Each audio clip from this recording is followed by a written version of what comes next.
Hi everyone, it's Heidi from flutterbyheidi.co.uk. Heidi Smith, independent Stampin' Up demonstrator based in the United Kingdom.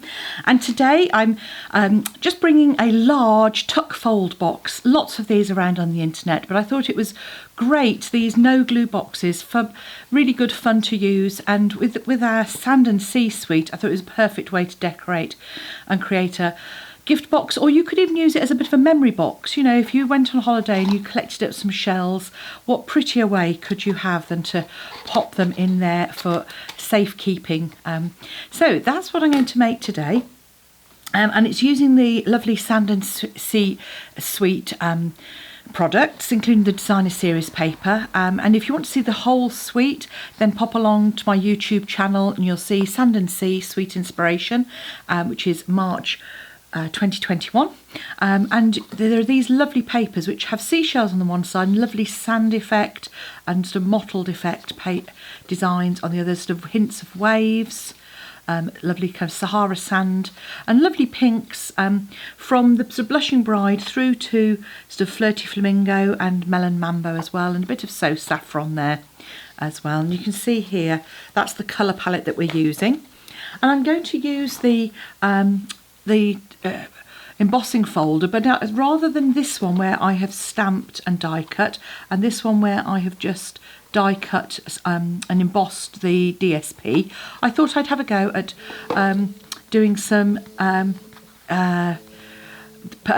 sponge dauber stuff on there instead. All right, okay. So sorry about that. Okay, so yeah, so that's what we're going to use. So I'm going to keep so I have just taken a piece of our ordinary basic white and I have put that through the detailed embossing folder.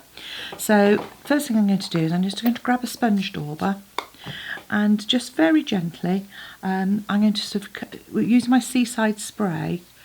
I'm just going to sponge over the top. Then you see that brings out the beautiful detail of these shells. As you can see,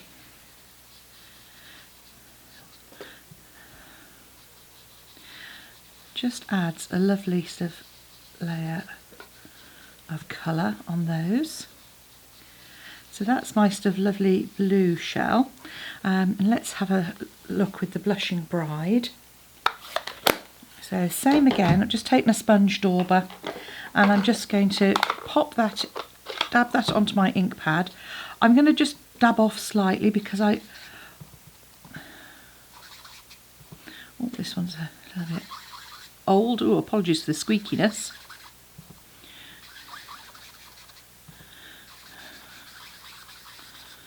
You can see again it's bringing out the lovely detail in these shells and just adding a hint of colour to them.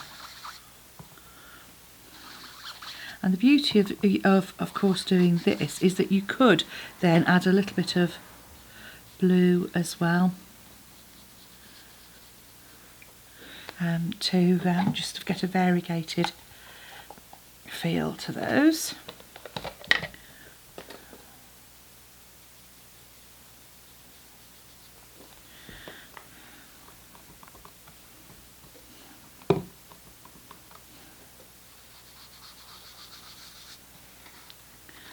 Just sort of adding a bit of shading in there, and again you could use that with all of the shells there. Ooh, that one's really squeaky. It looks like I need to replace one of those sponge daubers. Okay, so now we've done that, what we can do is just pop in and trim our shells out. So if you haven't got the die, this is a way of using it. I mean, I would recommend the die because I just think they are fantastic. The level of detail that you get, and you get all the dies to cut out the other stamps in the set. So the sort of sand dollar and the starfish as well.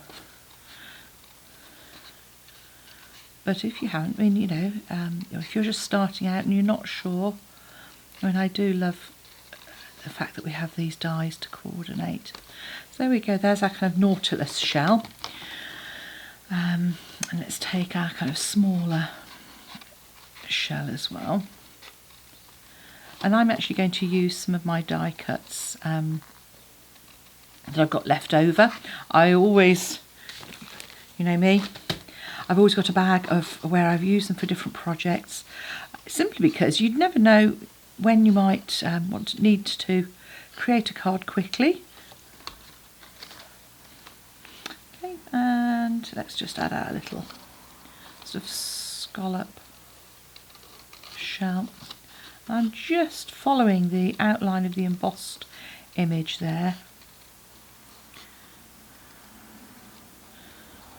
Okay, so there's our components. I'm going to grab some of my sort of leftover images that have been through the embossing process. This one here you see I've already cut away. So again, we can just quite easily just trim around those bits. That gives me a nice piece of frond to go on there, and then probably this little bit at the bottom I think is what I've used previously. So those are going to be my decorations. So other preparation that I have done is the layers. So I've already pre-cut the layers, and you want a large one for the top, and this layer is the card, just check, is 14.5 by 9.5. So this is then 14 by 9. I've then cut a strip 14.5 by 2.5 and 14 by 2 for the front, and then two side pieces which are 9.5 by 2.5, and that's 9 by 2, and that's two of those as well. So I'm actually going to pop those together, add those layers, apart from the very front one, and I'll explain why. So for the very front, because I actually cut a little aperture, I managed to glue that all over the place, and the front, I don't want to try and punch through too many layers all in one go. So what I will do is I'll add all my other layers together apart from this very front one. So that one I'm going to leave. This one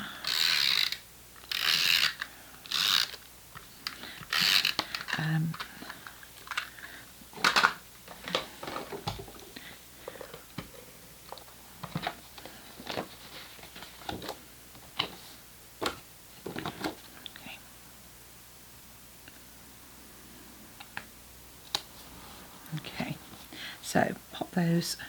In fact, we can do our shaping and adding. So dimensionals, as always, just pop those on. I've got the big ones handy. Yep. So pop your large dimensionals. You're going to add that to the back. Just make sure that's really well supported. So I'm adding my big Nautilus shell here. Again, just a bit of shaping.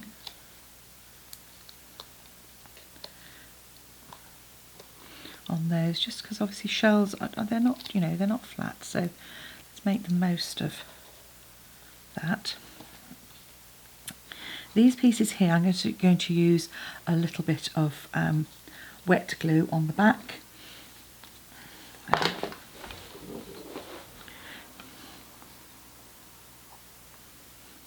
And you just want to make sure that those aren't going to pop out too much, so a little dab here and there. And I'm just using a fine tip glue dispenser with some Tombow in.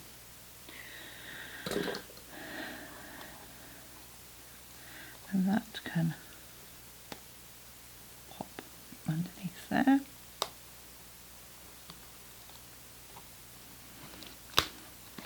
And that'll just add a little bit of interest to the outside edge. I'm just going to neaten this one up. And again, do the same again, Just adding some little dabs of glue to the back there. You could also use a sponge dipped in some glue if you wanted. I'm just going to lift those up like so. So that can be drying while we create our box. So for the box, you're going to want a sheet of A4 cardstock. I'm going to use some Blushing Bride,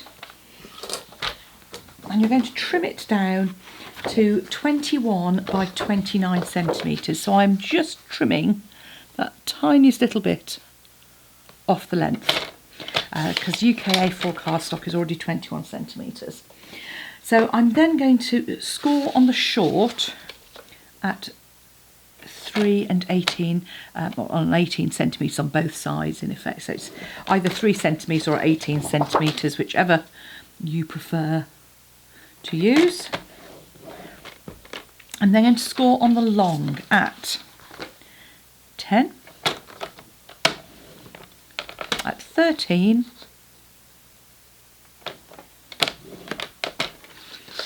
at 23, and at 26. There we go. And then either use a bone folder or an embossing tool. We're actually going to then create our corners. And if I just show you that, so you can see we're not gluing at all. So this section up here, if I open it out, we just want to put a diagonal score line across this corner here. And repeat that on the other side. And then you're going to do the same in this bottom corner and on the other side as well. So from the middle out, and middle out. And then the only bit of cutting that we need to do is to cut away this. And I'm just coming slightly to the inside of that score line. So again, just a fraction to the inside of the score line. Now, you want to fold and reinforce these score lines really well.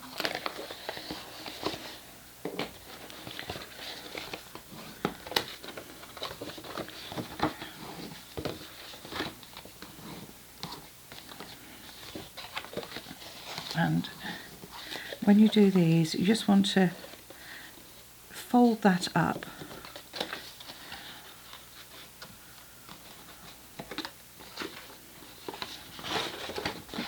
and reinforce. So across that diagonal, whichever way comes easiest for you, just pinch it and score it, and then it's going to go back in on itself. So the last one here. So you've scored all those diagonals, and all that's going to happen to create the box, oh, I haven't scored that one, is that this is going to fold over and it creates a little channel for the front edge to pop into. So I'm just going to mark the midpoint on this front edge. So it's around 7.5 centimetres, and I'm going to use that with my 1-inch punch. So I'm just going to fold that back on itself and just punch out and just find my midpoint there and just come back a bit and punch it. Now you'll remember that's why I said now we want to add our layer. So I'm just going to add my layer of card onto the front edge,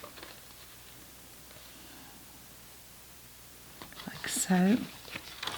Fold it back and then go in again and just nibble that little layer, as you can see there. And then do the same again with that piece of DSP. So again, just pop our adhesive onto the front and see whether there's a little bit that needs nibbling away. So there is just a tiny bit. Again, just come in and just taking out our little scrap.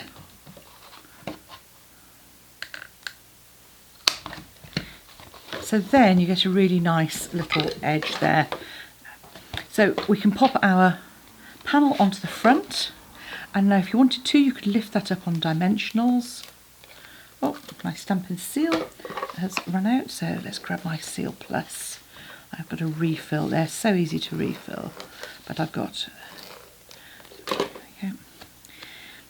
So just remember which way around. This is tucking in, so this piece here is going to be the front edge of our box.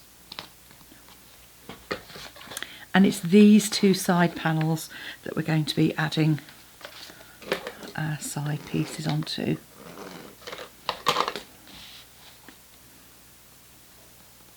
Because the other ones on the next to the main panel are the ones that are going to tuck in and make our channel.